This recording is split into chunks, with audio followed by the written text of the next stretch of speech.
Hello, everybody. Welcome to the Tesla Life number 159. Here we are, end of July already, the 29th of July, 2020. Man, summer is over half over.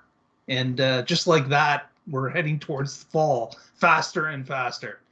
Well, no need to get depressed on the show this early. We'll save that for later. But as always, we have Mr. Casey Green joins us from the East Atlantic coast. How are you today, sir? The quietest birthday ever. No huge gathering, no huge party, no surprises. Just a quiet one, huh? Super quiet. Just crickets. Not even them. Oh my goodness. Well, happy birthday to you, sir. Yes, and, happy birthday, Casey. Many more happy years ahead, I am sure. And they'll be a little bit louder. Don't worry. It's going to get louder. It's just going to take a little time for us to get out of this. Yeah. Mr. Patrick Connor joins us from the West Coast. How are you today, sir? I'm good. And hello, everyone out there living the Tesla life. We are 3 Tesla owners trying to do our part to help share the love and be part of the community. And so there's a lot of different Tesla commentators out there, but I want to thank you for watching this because we are, like I said, Tesla owners, and Casey's doing reviews of every software release, doing supercharger reviews. Mark's hosting the show, up to date on all the news, and has owned several electric vehicles. I've been driving electric since 2007. So we kind of know our stuff and are happy to share with you and help bring about a future free from fossil fuels. I was wondering if you could sneak that in. Yeah, I was. Yeah. But, speaking of birthdays, Casey, there's another birthday coming up that we'll talk about later in the show for one of Tesla's really cool products. Absolutely. I do remember when they announced it on my birthday. I was like, ooh, nice little present from Elon. But we'll talk about that at the end of the show. Absolutely. So let's get to it. Tesla never sleeps. There's always news, and this week is no exception. This week, one of our first stories is about a pop-up Tesla. We had noticed that recently there was a picture posted of basically a trailer store for Tesla, kind of doled out in the Tesla colors. And it was parked in that would be Eastern Europe, so Poland, where it was parked. And apparently they've used this before in Europe. They had used it previously in Western Europe. But as Tesla, of course, is moving towards the east with superchargers and with car sales, they're getting into other markets, other European countries that are attached to the West.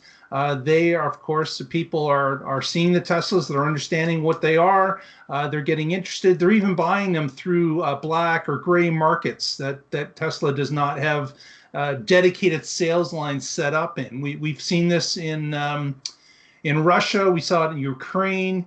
We saw it in several Eastern Europe countries. And I guess what Tesla's doing here with the pop-up trailer is they're trying to expand the market, showing others, the actual company sales office, what they have to offer, what they're doing, and their expansion plans. Because as we've seen with the superchargers, for example, Tesla continues to just keep pushing out and joining markets together with more and more superchargers. So this is another good effort on Tesla's part to spread the news, to let people see the company side of things, not just from a gray market or a reseller, but from Tesla themselves. So Good to see the expansion happening in Eastern Europe. Yeah, it reminds me of a cross between the New England pop-up stores and the Australian roadshow trailer, and even a little bit of the American travel trailer that was thrown in there. Remember the Airstream? That's right. Yeah, we had the Airstream up in Toronto for a number of days. They brought it to downtown actually during the auto show, and it was the Tesla Airstream with even had wooden floors in it. Yep. Cool. After they stopped touring it around, it lived in Charlotte for a number of months, years. And I tried to buy it off of him. I'm like, you're not using that. Let me have it. And it made it all the way up to the top of the chain. And the head of marketing is like, no. Oh, that's too bad. Yeah. Yeah, this really makes sense. It's smart of Tesla to do this because you can build that out faster than you could a store. And people are not going to malls as much as they were maybe last year.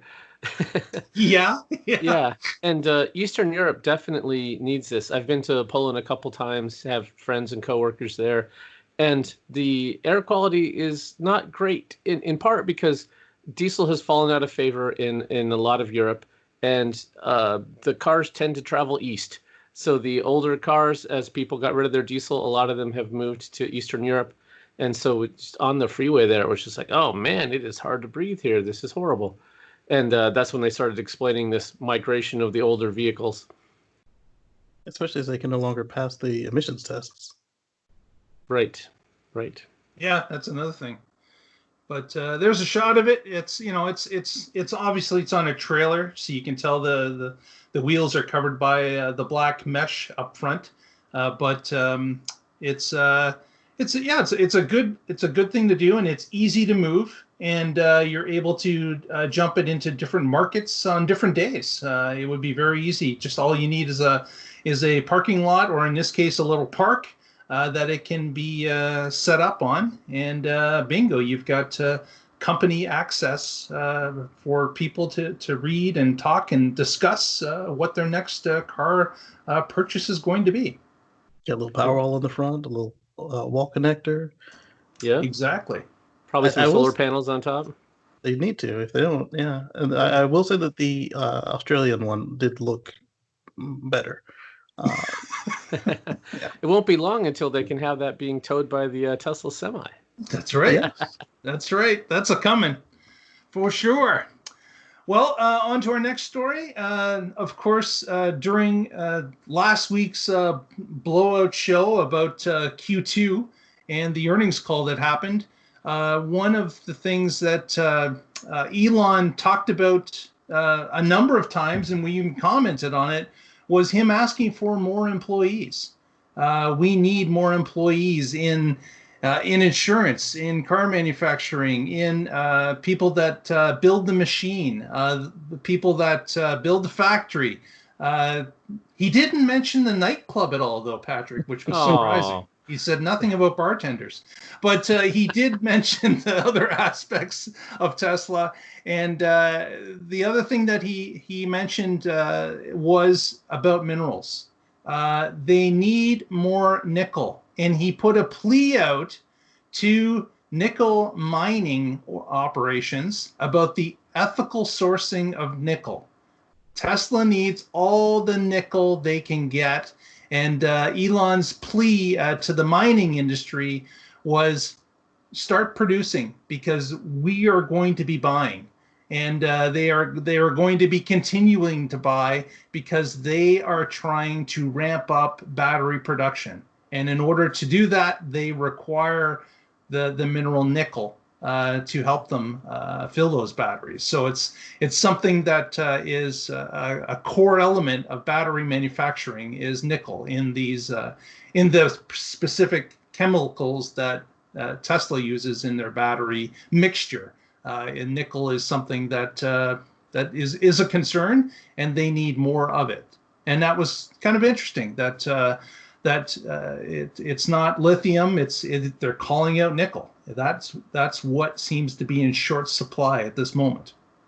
Right, and they're reducing the amount of cobalt that's in their batteries, which is great because that's a conflict mineral and it's expensive, and so replacing that with nickel is good on both sides for cost and for humanity. Exactly. Sure. Yeah. So it's something that certainly helps on that side, but it'll be interesting. In a follow-up story, a Canadian mining company based in Toronto actually replied to Elon, indicating that they were ramping up nickel production, and talked about how they were going to be scaling up their end of ethical production of nickel, and that Tesla would be able to source from them as well as others. But some have responded, obviously, and it's interesting to see that that is there some sort of a block currently, or is it just market forces at play here? When somebody steps up and orders more and more nickel, takes it out of the market, then you've got this void, and people look for it and are asking for it. So it must be just the normal market forces at work here. When someone's buying more of it, there's less of it on the open market. And then they correct, and now you've got a surplus. Yeah, it's a really smart play on his part. And he did warn them. He's like, hey, if you will commit to us now, we'll lock in that contract for a while. So that would help you get it before the price drops if you were to be their supplier. Because the price will drop because everybody's going to come on together. And then they'll start backing it up to make their money. Yeah. The other thing that I like that he did was he pointed out that lithium is everywhere. And so that's really not an issue for them to mine the lithium. Somebody pointed out to him that people are extracting it from water, which is, he's like, hey, it's the third common element in the universe, and it's pretty easy to get it to unbind from stuff. So they're concerned with the nickel, and the cobalt is on the way out, as you guys mentioned.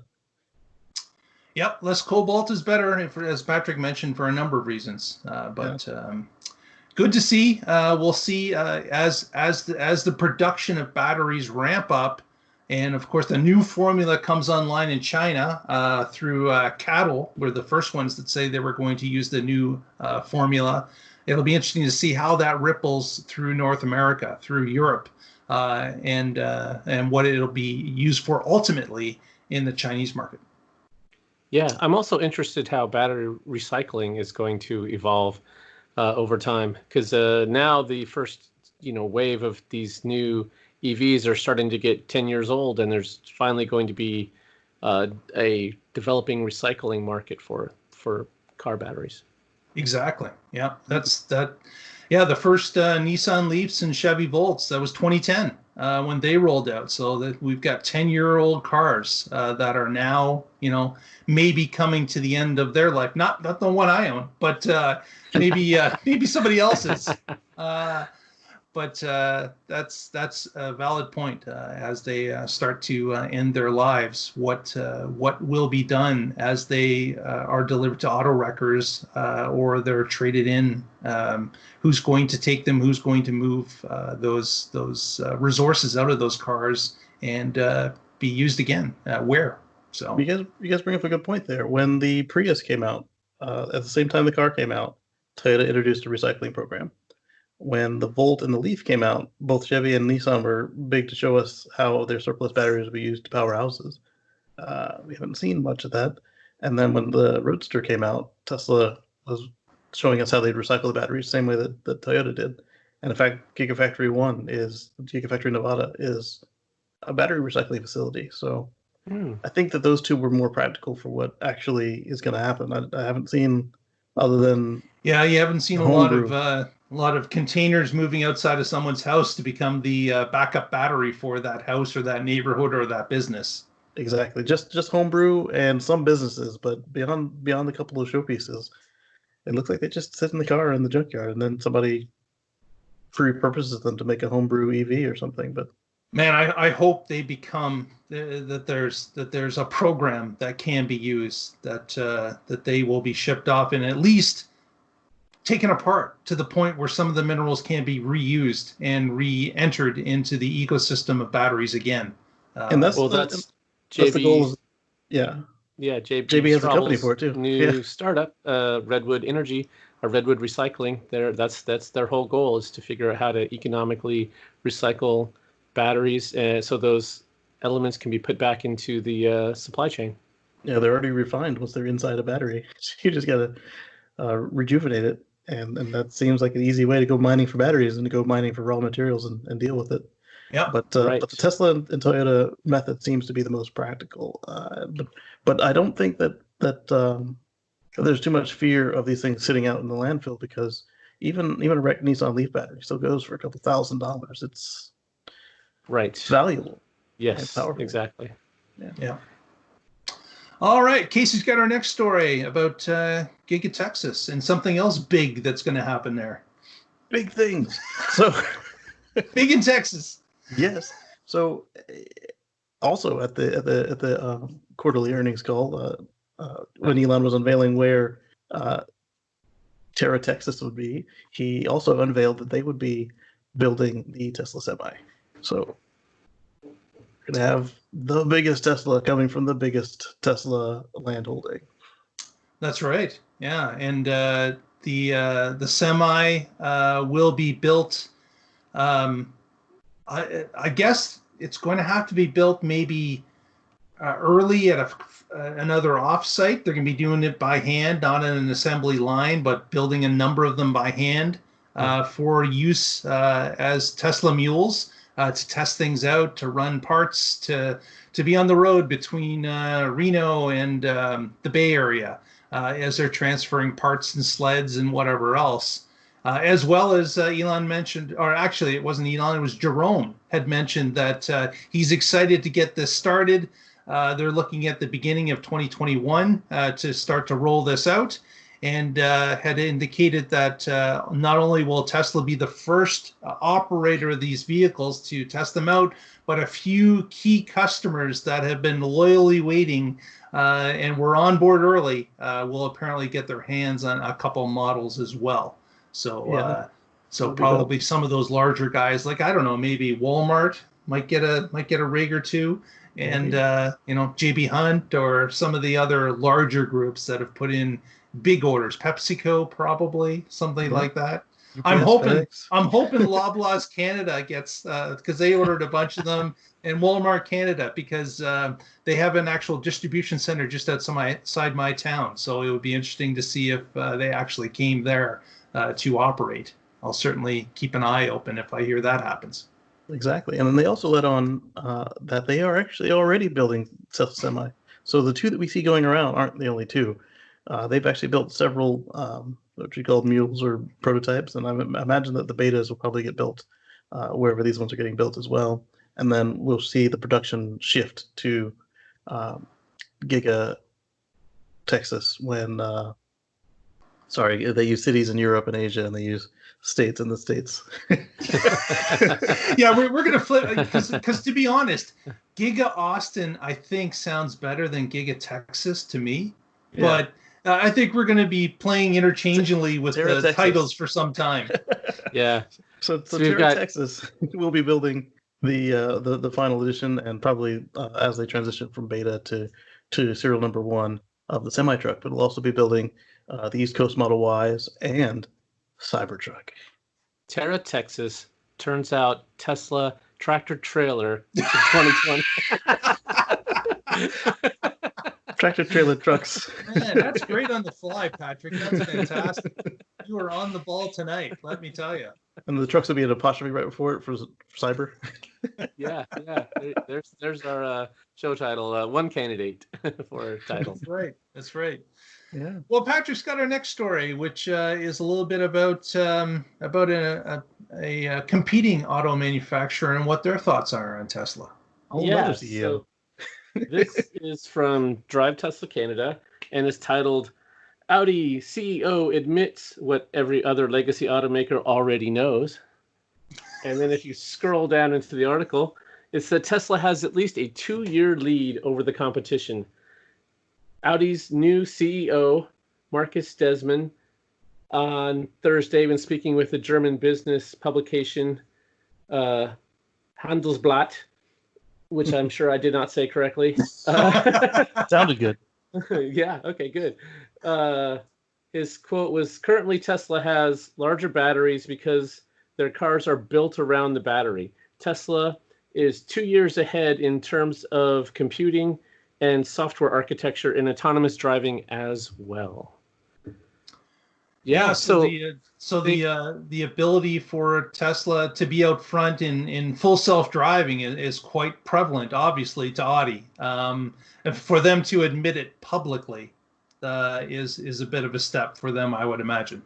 Yeah, right. And it's he's a new CEO, right? So he's coming into this where Tesla is already part of the landscape. So he's not in that denial mode that every legacy CEO was, 2, 3, or 4 years ago. And so he has to admit that face on. He has to see that as a challenge. He has to figure out some way that they can deal with that and not just stick his head in the sand and say, oh, yeah, diesel will be fine for another 20 years. What am I worried about?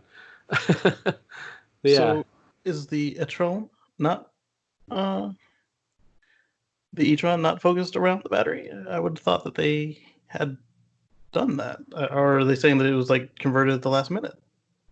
Yeah, well, so even if it was like their first real attempt at it. Yeah.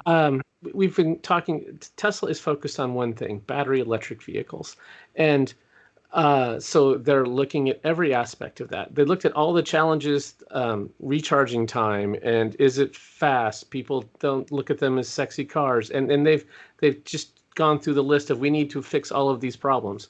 We need to have a supercharger system for road trips.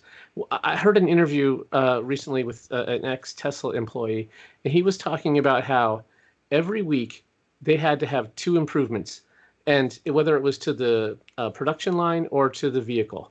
And so you compound that over a decade, and you've got a really good vehicle by the end of it. So every year, Tesla's vehicles get about 3% more efficient.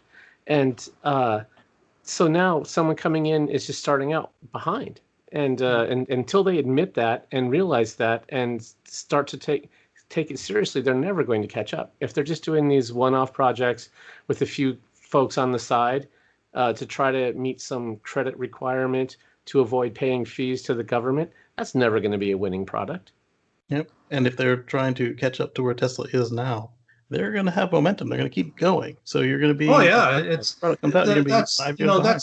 That's the thing that people really don't understand. A lot of people that are just watching this from the outside, they're not connected to Tesla. Maybe they don't own one. They've maybe heard the name, but what they don't understand is that Tesla is a moving board at all times. They are getting better. They are changing. They are modifying. They are learning what they're learned today and implementing it into the next model, into the next battery pack, into the next software system. And if Audi is aiming at, well, Tesla's here today, you know what? In a year and a half, they're not there anymore. They've already moved on. So yes, Audi has to get better, but they're not 2 years behind. By the time they get to the 2 years, they may be another year and a half still behind because Tesla still moved up the bracket or the racket that much further. So it's Tesla is a moving target. There are 104 changes per engineer, per employee down the line in the past if they're trying to catch up to, all right, let me just tear this car apart and make this same thing. Yeah, none of this stuff is static. Everything is moving, and that's why we as Tesla owners, we've seen it in our cars. We've seen it in the software updates we receive. We've seen it in the progression of longer ranges, of faster charging, of more supercharging abilities, of new models that have new features, and some of the new features even come to the older cars. So all that stuff, we're living it. We get to see it, and it's quite remarkable. If you're not used to having a Tesla, all these things are extra bonuses that come with the Tesla company that are just not present with other automakers. Yep, like in the video I just put out before we got started, I had to cut out at least 10 minutes of stuff that just does not apply anymore because my car has been updated.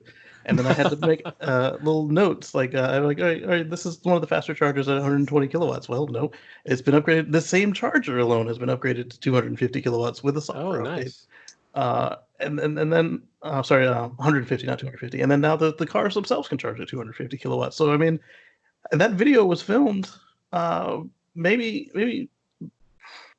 a year into my ownership of the car, probably less. And here we are approaching the second year.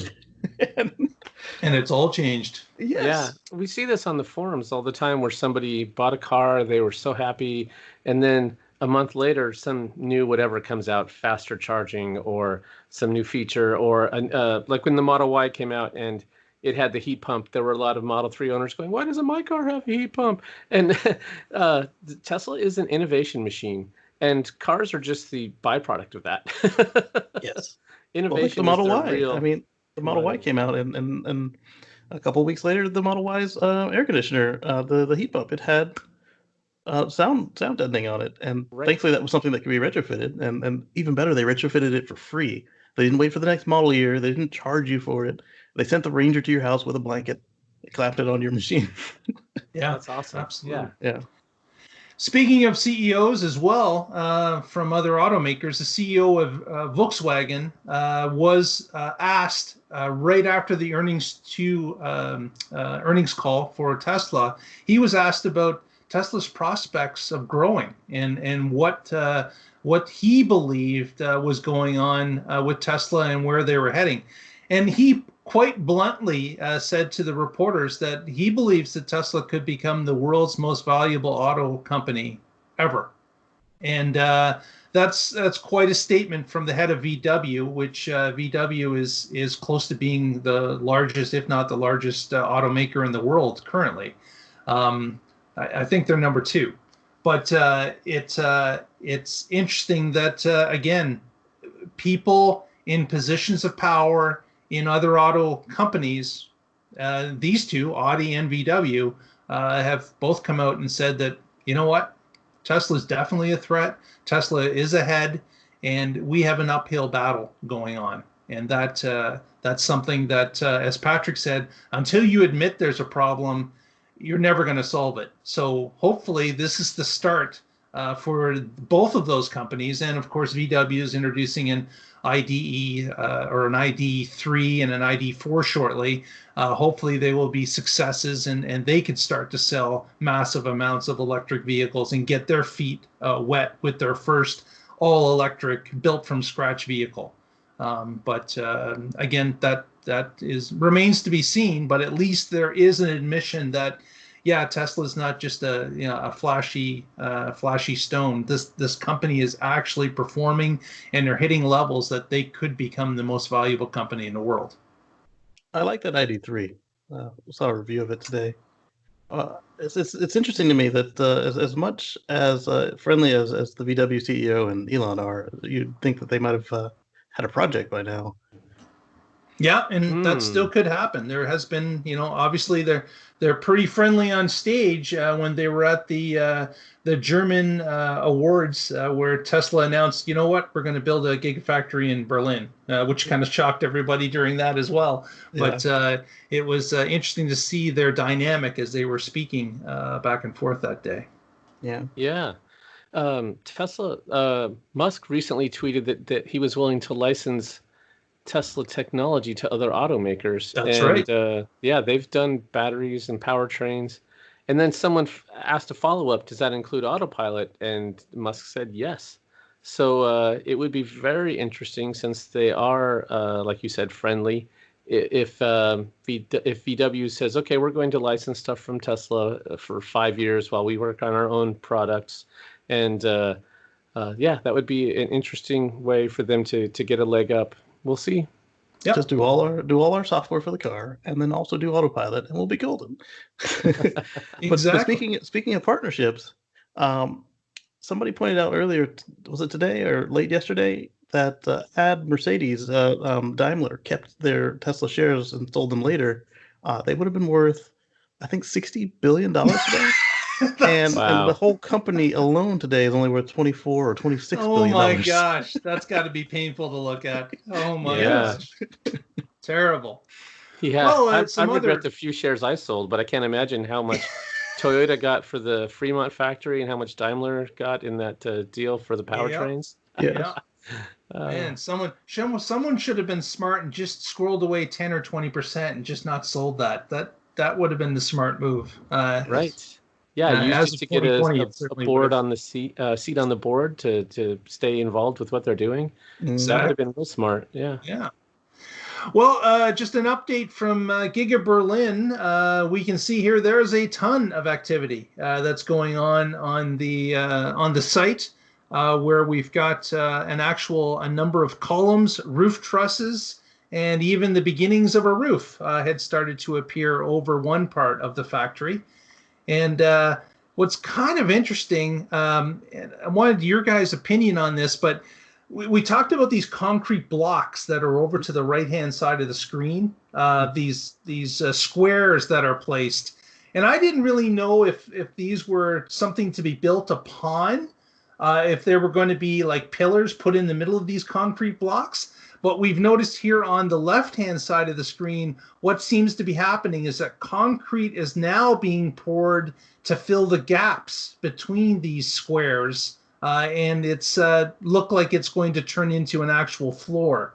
So what's happened is they've put in some concrete, I guess you could say, floor pillars that are going to be sectioned throughout the actual whole floor plan, and now they're using another concrete mix to pour in between the blocks and fuse them into a solid piece. That was kind of interesting. So now it's kind of making sense why all those blocks were laid out as they were. Is really that is the floor plan. They're just adding additional concrete to kind of meld them together into one seamless floor. I would suggest that those are probably either for extra load rating or they are seismic treated.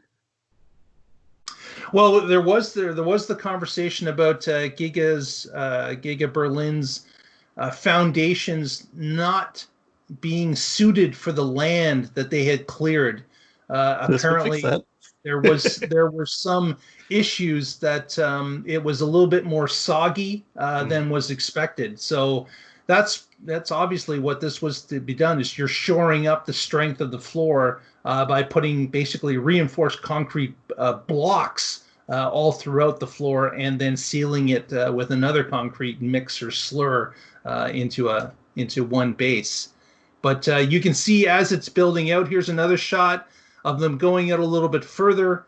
The blocks are somewhat buried, and we've got the structural beams, the I-beams, are being placed in the middle of them and being pushed out further from the original construction piece. And here's another shot on the other side you can see both sides for this particular building that's going up in the middle. It appears that they're all going to be joined. It's just a matter of time as they section floor sections off that are complete and fuse together. So it's really starting to accelerate.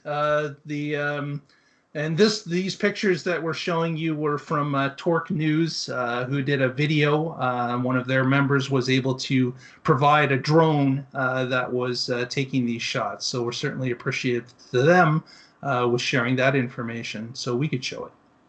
And Elon was on Twitter, and basically he's telling us, "Baby, you ain't seen nothing yet," as the quote would go. He says that Giga Berlin should be faster to construct than Giga Shanghai. Okay. Yeah, they did say that in the Q2 call as well. They said that they are getting better at building factories. They're able to build them faster and for less capital.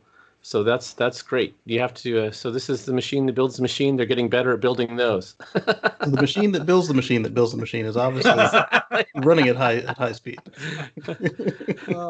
And since we're sharing some photos, I thought I would show this little find, this comic book find. A Marvel wrap was found at a supercharger in Washington. This was Vancouver, Washington, I believe.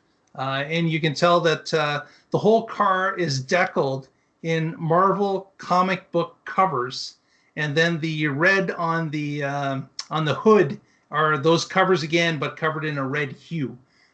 So Marvel fans, rejoice. I don't know if this would be. It's certainly a busy looking wrap.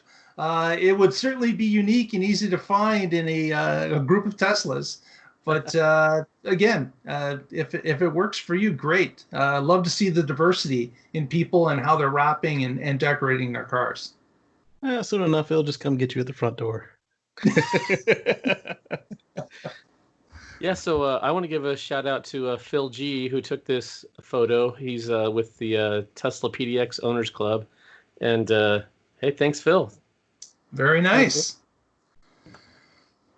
Okay, so just switch to that. And what's our next story here? Whoops. More Gigafactory. Clicked on the wrong button and I jumped out of what I was in. Yeah. So Tesla has already started preparing the site for the Terra Texas. And we've got some photos for that as Mark recovers them on his computer there. And so we talked about people getting drones out just like they did at Giga Berlin. And they didn't waste any time. It was amazing. And so we found some pictures where they show the size of the sites, and they've got them all scaled for size. And Terra Texas is actually their largest property by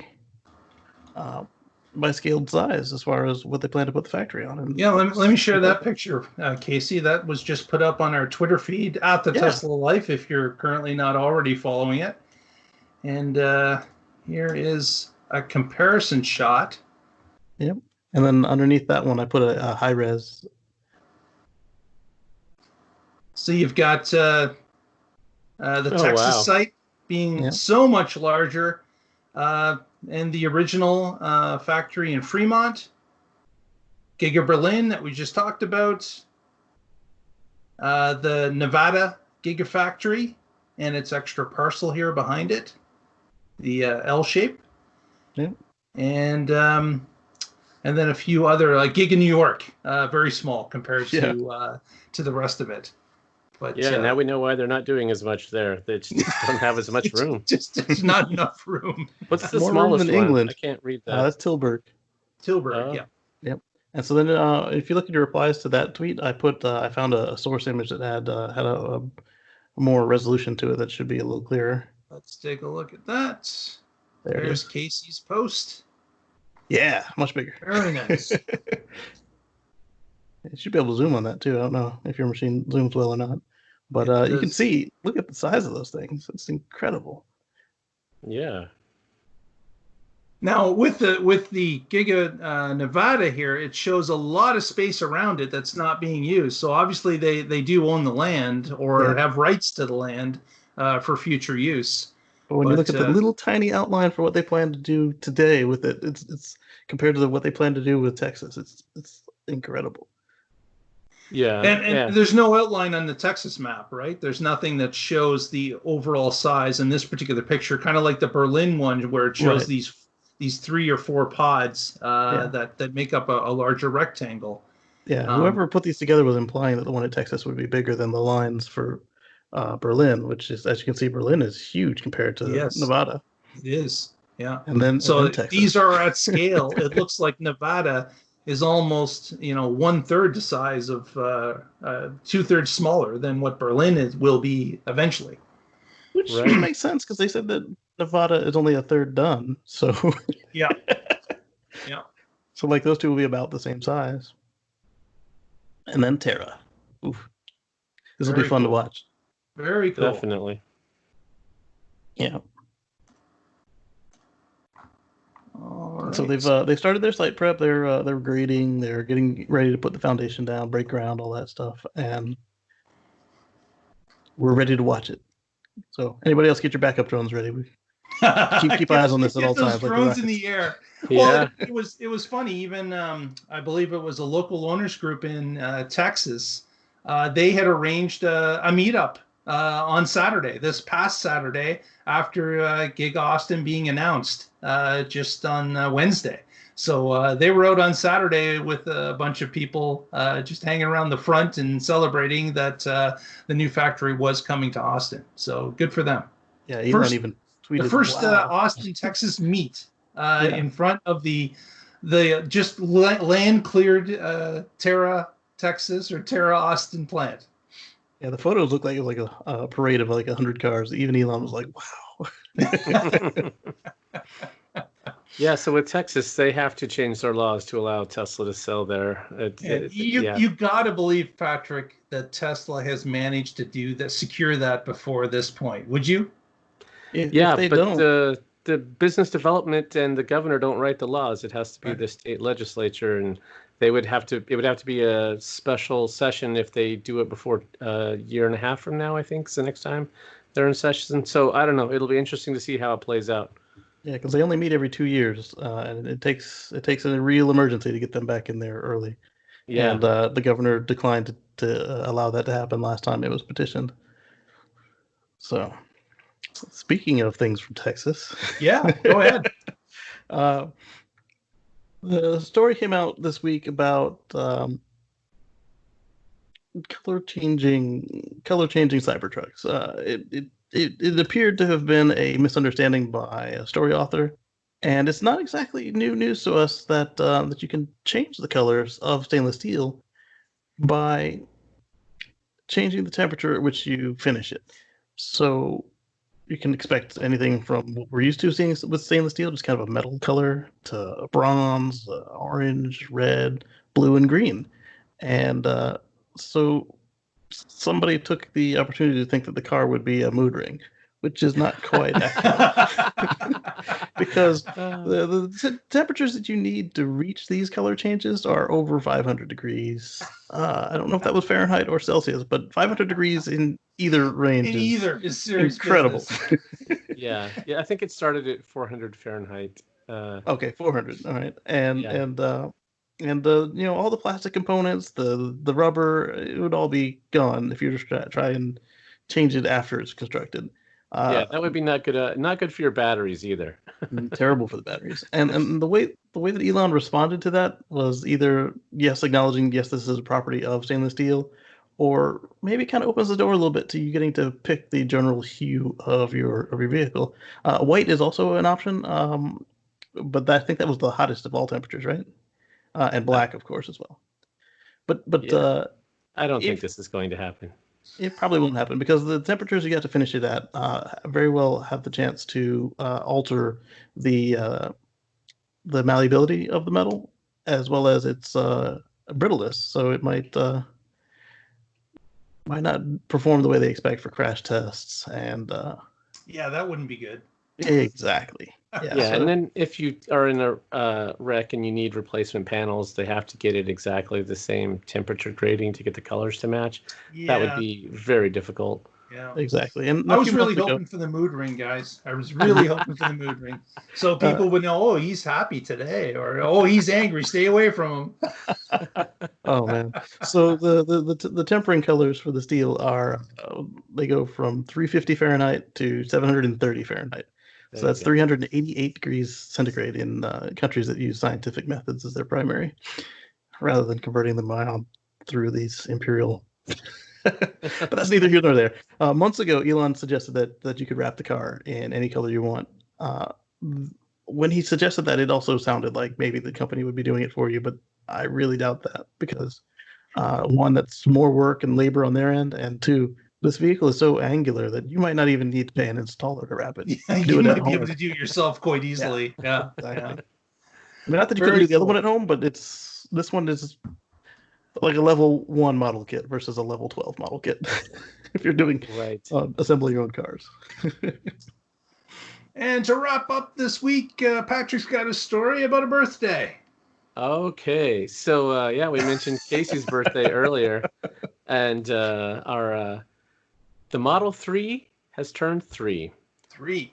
Yes, so 3 years ago, yesterday, the first of those were delivered to Tesla employees. So these were people who bought their cars, and they had a big launch event where they handed them over the keys, and they got to drive off in their brand new cars. And this moment, so before that, Tesla certainly was making vehicles, but they were high-end, expensive vehicles that were really great. I mean, Casey and I both drive Model X's and love them, but they were never going to be high volume. So they were a great technology demonstration vehicle in more ways than one. And but the Model 3 is the game changer. So it was the final part of the original master plan that started with the Roadster, Model S, and then so it was Black Star, White Star, Blue Star, and that was the high volume affordable car. So Model 3, we've seen how it is drawing in people that were in luxury vehicles. It's drawing in people that were in Hondas and Toyotas, that doing the Tesla stretch. It's blown away sales records in its category, and it's the main reason that Tesla's stock performance has been so great, because they're able to show that they're able to ramp up, they're able to be a real car company, not just a luxury niche. And there are plenty of people that first said no one's ever going to buy electric vehicles. The technology is never going to be affordable. Oh, well, yeah, okay. Well, now people are buying them, but it's going to stay high end. It's never going to go mainstream. And this car has proved those naysayers wrong over and over again. Every time they've said Tesla can't achieve something, they have. And the Model 3 is the quintessential version of that.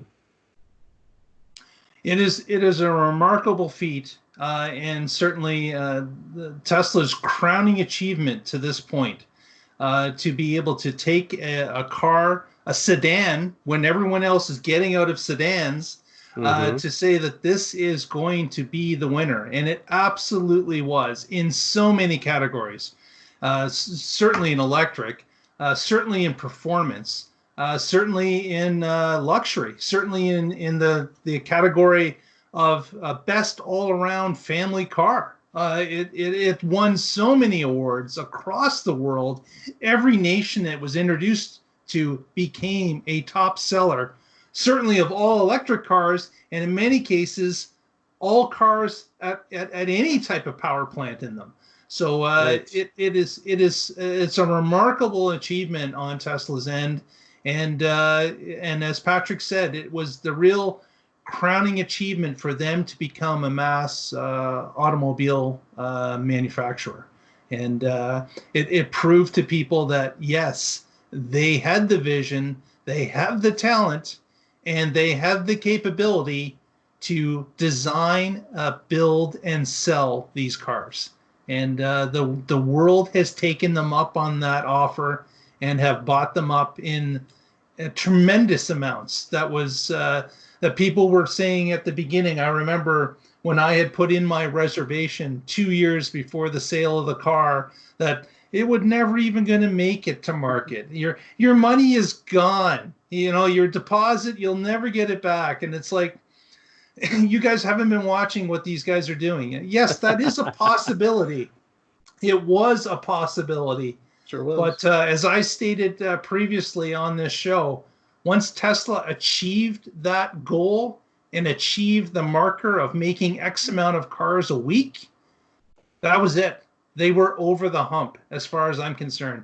They're a company now that is free and clear to be able to do whatever they want and to stay financially viable for, as far as we can see into the future based on what we know today. Yeah. Did you guys stand in line? I did. Yeah. Yep. Although I admit I was lazy. I went after lunch, and the line was really short by then. So I still had a day one reservation. I still got my car in the box, but I wasn't there at 5 a.m. like some folks. So here's how our story went with that. So mind you, for those who are new to Tesla, this vehicle was announced. Nobody knew what it looked like. They said on March 31st, go stand in line, and you'll get in line to see this car that you don't know what it looks like, or you knew that the base model would be $35,000, which it still is, amazingly. But you had to go to the Tesla store. And the nearest one to us when we were in Charleston was in Matthews, South Carolina, Matthews, North Carolina, Charlotte. So we got up at 4 a.m. to go to the store. And we arrived at, I think, 5 to 10 minutes before the store opened. There were already people camped out from the night before. We were number 300 in line. And and by the time we got through the line, we ended up, there were two lines. The line on the right, the Tesla employees were putting in all your information into the computer, and that line was just zipping on through. And then the line on the left, you could put in your own stuff, which would have been fine had you not had people who were unfamiliar with working electronics putting in their stuff. Whoops. So they were actually giving away stuff like a coffee mug and whatnot, and we missed all of that, but we did get some cookies because our line was so slow. And the next day, April 1st. So everybody was like, for sure, you guys are going to lose your money because obviously it's a big freaking joke. April 1st. Haha, you fools. You drove for nothing. And then they show this car, and it's beautiful. It's wonderful. And I ended up buying the Model S before all of this came through because they were just taking so long. And what that did was it bumped me up in the line because now I'm an owner. And so they moved me to the front of, well, the back of the line, because at the time I was at the front of the non-owners lines for waiting in line. So now I was at the front of the owners line, but behind all the people who were owners and already in line before me. And so this Model 3, I got an email, it's ready. Let's configure it. And I was like, what am I going to do with 2 Teslas? So I ended up selling it to my friend. And then shortly after that, we ended up with the Model X. And it was quite an adventure. It was, man. Yeah, it's amazing. It's something that we had that here in Canada where the day of the order, there were many people in line, rainy morning, some camped overnight in downtown Toronto. And in the morning, it was raining, it was misty, it was kind of ugly that day, but man, spirits were high in line. Lots of people were cheering and they were all excited. It reminded me certainly of an Apple event, the early days of Apple iPhones, and it was very much like that. But what kind of happened with the reservations here is, of course, you got your reservation, you got your place in line, you got some sort of fictitious number that you were in the queue. But what happened here in Ontario was, of course, when they decided to turn on the factory to produce Ontario cars, they just went nuts. They said, well, how much can we produce?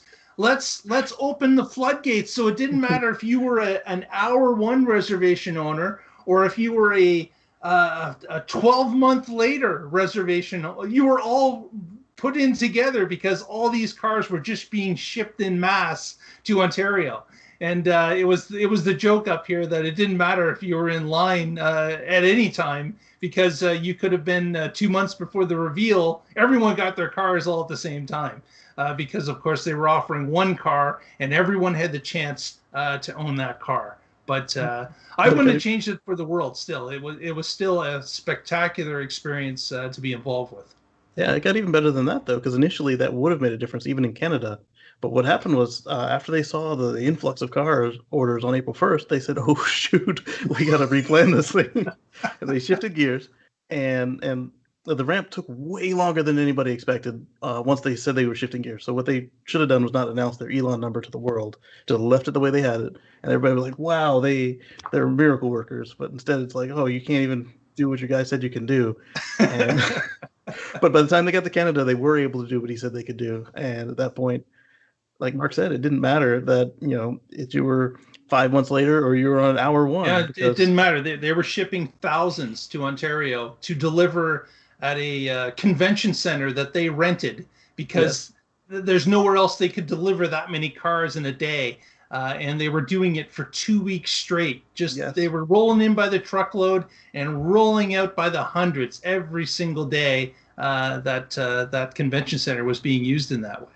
And this is for a car that they swore up and down, Tesla stole your money, it's never going to happen, they're going out of business. Yep.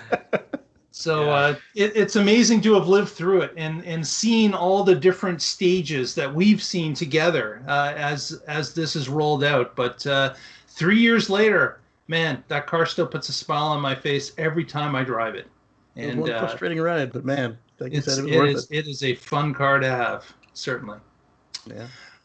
Well, with that, I think we'll wrap it up. If you haven't already, please press the subscribe button right below there. Give us another number. That would be really appreciated. Give us a like. Hey, that helps us too. That gets us in the eyes of new viewers. YouTube's algorithm, however they do it, certainly helps us with the like or the thumbs up sign. That would be great.